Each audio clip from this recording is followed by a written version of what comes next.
Magandang araw mga ka-movie buffs, welcome sa Cinephrenia. Ngayong araw ang ating pag-uusapan ay ang pelikulang, The Flash.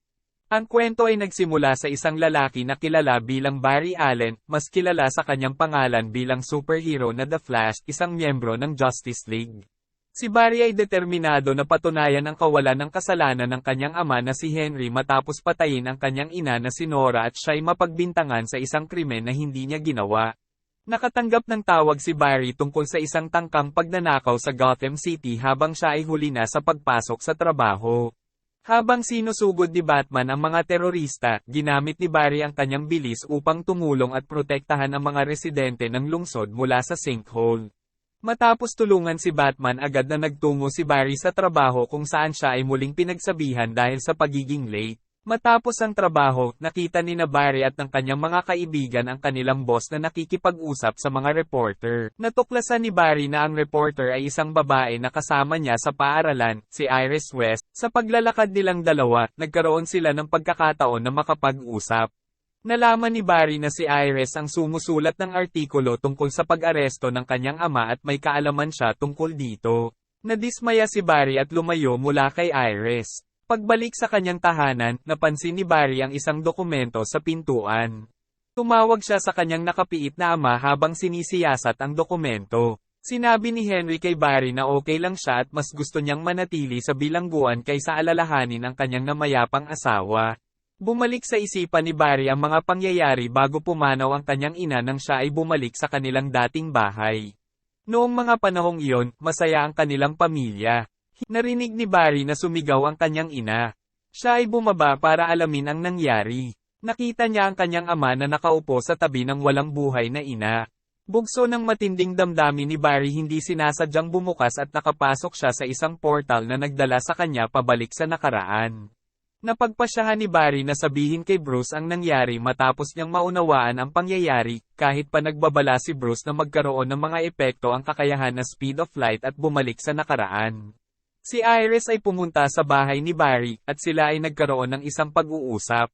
Naalala ni Barry ang isang bagay, kaya ipinakita niya kay Iris ang video ng kanyang ama sa tindahan ng grocery, na bumibili ng mga kamatis na nasa lata na hiningi ng kanyang ina. Natuklasan ni Barry na maaaring mailigtas ang kanyang ina mula sa pagpatay at ang kanyang ama mula sa pagkakakulong kung magagamit niya ang Speed Force upang bumalik sa nakaraan at baguhin ang kapalaran ng kanyang ina. Nang makarating siya sa nakaraan, agad siyang umalis sa panahong iyon matapos ilagay ang isang lata ng kamatis sa karito ng kanyang ina. Sa kanyang paglalakbay pabalik sa kasalukuyan, nakita niya ang mga imahe kung saan ang kanyang ina ay buhay pa. Siya ay sinuntok ng nilalang na ito palabas sa Speed Force. Siya ay napadpad sa isang sitwasyon kung saan mayroong mas batang Barry na hindi niya alam na nag-e-exist, at doon, ang kanyang ina ay buhay pa rin. Habang siya ay kumakain, nakita ni Barry ang mas batang Barry sa labas ng kanilang bahay.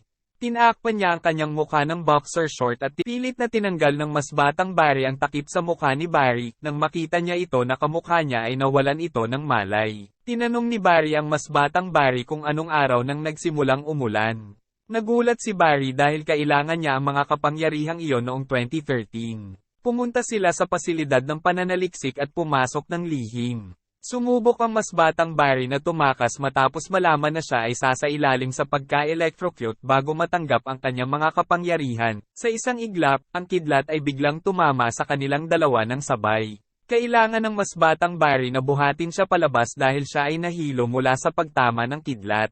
Nang maghanda na silang umalis sa pasilidad ng pananaliksik, lubhang nagulat si Barry nang malaman niyang nawala ang kanyang mga kapangyarihan. Pagbalik sa kanyang kwarto, lubos na nagagalak ang mas batang Barry sa pagtuklas na mayroon na siyang kapangyarihan. Ginamit ng mas batang Barry ang kanyang sobrang bilis upang tumakbo palabas, ngunit dahil hindi pa sanay sa kanyang bagong natuklasang kakayahan, pagbalik sa bahay, wala siyang suot. Kinabukasan, nagpunta sila sa parke at pinahiram ni Barry sa mas batang Barry ang kanyang singsing na naglalaman ng mga kasuotan na maaaring gamitin. Nang ipagpatuloy nila ang pagtingin sa dahilan ng pag-aalala ng ibang tao, natuklasan ni Barry na si Zod ang dahilan nito.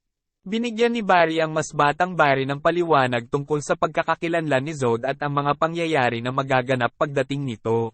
Sinabi pa niya na susubukan niyang hanapin ang iba pang mga miyembro ng Justice League at humingi ng tulong mula sa kanila upang tapusin si Zod. Nang hinanap ni Barry sa online ang iba pang mga superhero, natuklasan niya na hindi pa sila nabubuhay. Ang dalawang Barry ay nagpasya na hanapin si Bruce Wayne dahil wala pang ibang mga superhero sa panahon na iyon. Isang lalaking may balbas ang dahan-dahan na lumapit sa kanilang likuran at biglang sinalakay ang dalawang Barry. Natuklasan nila na ito ay ibang Bruce Wayne o Batman. Sinabi ni Barry kay Bruce ang tungkol kay Batman sa kanyang panahon. Natuklasan din nila na ang ibang Bruce Wayne ay wala ng interes sa paglaban sa krimen at kasalukuyang naninirahan mag-isa sa kanyang mansyon. Pagkatapos ay hinikayat ng dalawang Barry si Bruce Wayne na tumulong sa paghahanap kay Kal-El, na mas kilala bilang Superman. Gayunpaman, tinanggihan ito ni Bruce Wayne at iniwan sila. Ginabayan ni Barry ang mas batang Barry sa nakatagong daan papunta sa Batcave ni Batman. Nahayag ang Batcave ni Bruce Wayne nang buksan ni Barry ang mga ilaw. Ginamit ni Barry ang computer upang magsaliksik ng anumang misteryosong mga bagay na maaaring pumasok sa atmosfera ng mundo sa kalapit bansa ng Kansas sa nakalipas na 50 taon. Napansin ni Barry na may kamera na nakatutok sa kanya. Tinawag niya si Batman dahil alam niyang sinusubaybayan siya nito. Isinalaysay ni Barry ang sinabi ni Bruce sa panahon niya na may mga pagtatagpo na hindi maiiwasan. Nang magising si Barry ay nakita niya ang isang dokumento sa harap niya at doon niya natuklasan na si Kal-El o Superman ay nakakulong sa isang kampo ng mga sundalo. Bigla na lamang naglanding ang jet ni Batman sa harap nila.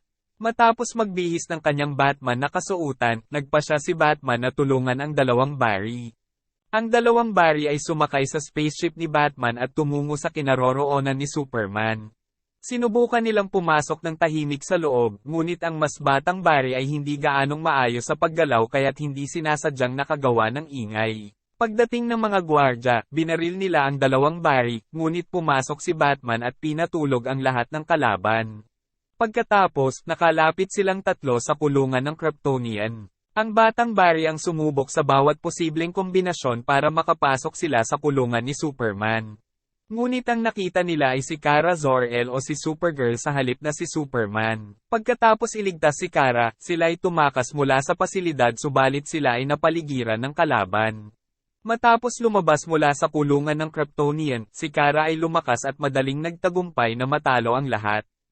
Dinala si Kara sa bahay ni Bruce upang siya ay makapagpahinga. Sinabi sa kanya ni Barry ang dahilan ng pagpunta nila sa kampo ng sundalo ay upang iligtas si Kal-El o Superman, ngunit siya ang kanilang natagpuan. Natuklasan nila na tanging ang sasakyan ni Kara lamang ang nakarating sa Earth pagkatapos magkahiwalay ang sasakyan ni Kal-El at Kara. Tinanong niya kung ano ang lahat ng kakayahan nito. Ipinaliwanag ni Kara sa kanya sa pamamagitan ng pagbuga sa isang estatwa upang sirain ito. Sa pagitan ng mga pangyayari, nag-uusap sina Bruce at Barry. Upang maibalik ang kanyang mga kapangyarihan, hiniling ni Barry kay Batman na tularan ang unang pangyayari. Halos mamatay si Barry na naging resulta ng kabigwang ito. Nang maunawaan ng mas batang Barry ang nangyayari, sinubukan niyang pigilan sila, ngunit tumanggi si Barry at hiniling kay Batman na muling i-electrocute siya bago tuluyang nawalan ng malay. Dinala ni Kara sa ulap si Barry upang tamaan ng kidlat. Matapos siyang tamaan ng kidlat, nabawi ni Barry ang kanyang mga kapangyarihan. Binalik ng batang Barry kay Barry ang kanyang singsing at ipinakita ang kanyang ginawang espesyal na kasuotan. Upang tulungan si Kara na humarap kay Zod at mapabagal ang mga mandirigma ni Zod, nagpasya ang dalawang Barry na lumaban. Inatake ni Kara si Zod sa galit habang si Batman ay nakikipaglaban sa mga sasakyang pandigma ni Zod.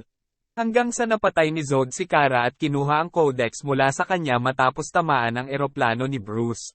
Pagkatapos noon, bumalik sa nakaraan ang dalawang Barry upang bigyan ang kanilang sarili ng isa pang pagkakataon upang iligtas si Supergirl at si Batman. Subalit ang resulta ay nanatiling pareho. Hindi nakaligtas sina Bruce at Kara. Naintindihan niya ang ibig sabihin ni Bruce nang sabihin nito na hindi mababago ng paglalakbay pabalik sa nakaraan ang mga nakatakda ng mangyari. Sinabi ni Barry sa mas batang Barry na kaya lamang siya bumalik sa nakaraan upang subukang iligtas ang kanyang ina, ang mundo ay magiging mas malala dahil dito. Kaya naisip ni Barry na ibalik ang kanyang mga ginawa. Tumanggi ang mas batang Barry, na dismaya dahil sa madaling pagsuko ni Barry. Iniisip niya na lahat ay maaaring mailigtas niya at walang sino man ang mawawala. Hindi lahat ng suliranin ay may kasagutan, at kung minsan, ang pagsuko ay mas mainam. Nalaman na ang itim na nilalang ay siya rin pala si Barry mula sa taong 2013 na ilang taon nang nagsikap na pigilan si Zod mula sa pagwasak sa mundo. Ang hinaharap na Barry ay sinubukang saksakin si Barry, ngunit ang mas batang Barry ay biglang tumalon sa harap niya at ibinigay ang kanyang buhay. Matapos ang trahedya, ang batang Barry at hinaharap na Barry ay parehong pumanaw. Pagkatapos, bumalik si Barry sa oras sa sandaling nakalimutan ng kanyang ina ang lata ng kamatis. Siya ay nagparamdam ng kanyang pagdamay, iniisip lamang na siya ay isang lalaking dumadanas ng depresyon. Kinuha ni Barry ang lata ng kamatis mula sa kariton ni Nora at ibinalik sa estante. Nakita niya ang kamera at binago ng bahagya ang sitwasyon upang magbigay ng ebidensya ng kawalang sala ng kanyang ama. Pagbalik sa kasalukuyan, siya ay nagtungo sa hukuman kung saan ang paglilitis ay kasalukuyang nagaganap. Pinalabas ng abogado ang binagong video ni Henry na kuma ng isang lata ng kamatis mula sa tuktok ng estante, nagpapakita ng kanyang mukha sa kamera at nagpapakita na wala siyang kasalanan dahil wala ito sa lugar kung saan nangyari ang krimen. Tinawagan siya ni Bruce matapos ang paglilitis upang batiin siya sa pagwagi sa kaso. Nang dumating si Bruce, labis siyang nagulat na makita ang isang lubos na ibang Bruce. Salamat sa panunood mga ka-movie buffs. Don't forget to subscribe para updated ka.